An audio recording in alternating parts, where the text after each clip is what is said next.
আয়েশা রাদিয়াল্লাহু আনহা বলতেছেন যে নবী সাল্লাল্লাহু আলাইহি ওয়াসাল্লামের শেষ সময়ে তার সামনে পানির একটা পাত্র রাখা হয়েছে। রাসূলুল্লাহ সাল্লাল্লাহু আলাইহি ওয়াসাল্লাম সেই পানি দিয়ে বারবার মুখ মুছতেছেন এবং বলছেন, লা ইলাহা ইল্লাল্লাহ, নিশ্চয়ই মৃত্যুর মধ্যে কষ্ট আছে।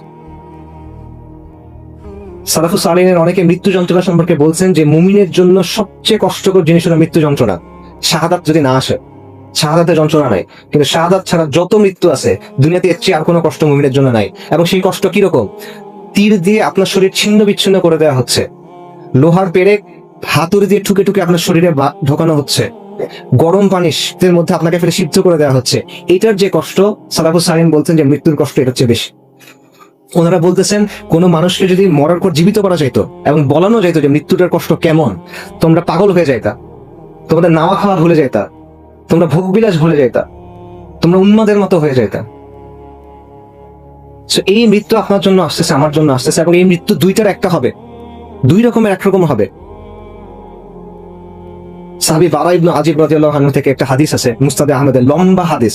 সেখানে রাসূলুল্লাহ সাল্লাল্লাহু আলাইহি ওয়াসাল্লাম বলতেছেন যে যখন মুমিনের মৃত্যুর সময় হয় তখন মালাইকারা আসেন জান্নাত থেকে কাফন নিয়ে, তারা তার সামনে এসে বসেন, তারপর মালাকুল মউত আসেন এবং তখন তাকে বলা হয় যে আপনি আজকে আনন্দিত হন, আপনি আজকে খুশি হন, আপনার রব আপনাকে যে প্রতিশ্রুতি দিয়েছেন সেটার সময় আসছে। ইয়া আইয়াতুহান নাফসুল মুতমাইন্না ইরজিই ইলা রাব্বিকি রাদিয়াতান মারদিয়া, যে হে প্রশান্ত আত্মা, যে আপনি আসেন সন্তুষ্ট হয়ে এবং আল্লাহর সন্তুষ্টির পাত্র হয়ে, এবং সেই সময় তার রূহ তার বডি থেকে বের করে নেওয়া হয়। এবং এটা কিভাবে হয়? নবী সাল্লাল্লাহু আলাইহি ওয়াসাল্লাম বলতেছেন পানি যেভাবে গড়ায় পড়ে এভাবে এটা হয়, হালকা ভাবে হয়ে যায়। আর যখন ফাসিক ফুজ্জার মারা যায় বা কাফির মারা যায় তখন তার কি অবস্থা হয়?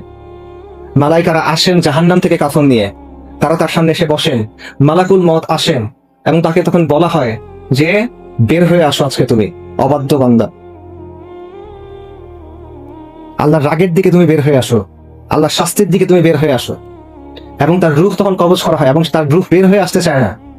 এবং এটা কেমন হয়? নবী সাল্লাল্লাহু আলাইহি ওয়াসাল্লাম বলছেন ভেজা তুলার মধ্যে যদি একটা কাঁটাওয়ালা ডাল ঢুকানো হয় এবং এটা যখন টেনে বাইর করা হয়, এই প্রসেসটা এরকম।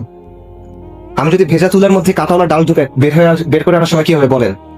ছিঁড়ে বের হয়ে আসবে, এইভাবে রূহ বের হয়ে আসবে তখন।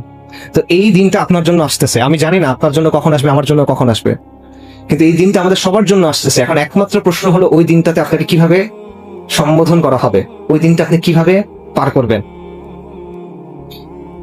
এরপরে এই রূহগুলাকে নিয়ে নবী সাল্লাল্লাহু আলাইহি ওয়াসাল্লামের হাদিসে আসছে ফেরেশতারা মুমিনের রূহকে নিয়ে আসমানে উঠে, প্রথম আসমানে যান, তাদের জন্য অনুমতি দেওয়া হয়, দ্বিতীয় আসমানে যান, তারা উঠতে থাকেন, শেষ পর্যন্ত আল্লাহর কাছে আনা হয়, তখন তাদেরকে সম্মানিত করা হয়। তারপর আল্লাহ বলেন যে তাদেরকে মাটিতে ফেলে দাও, কারণ আমি মাটি থেকে তাদের সৃষ্টি করছি, মাটিতে তাকে ফেলে দাও এবং মাটি থেকে আমি তাদেরকে পুনরুত্থিত করব। আর কাফেরের আত্মার ক্ষেত্রে, ফাসিক ফুজ্জারের ক্ষেত্রে কি হবে? তাকে আসমানে অনুমতি দেওয়া হবে না, বরং তাকে বলা হবে তাকে সিজ্জিনে নিক্ষেপ করুন।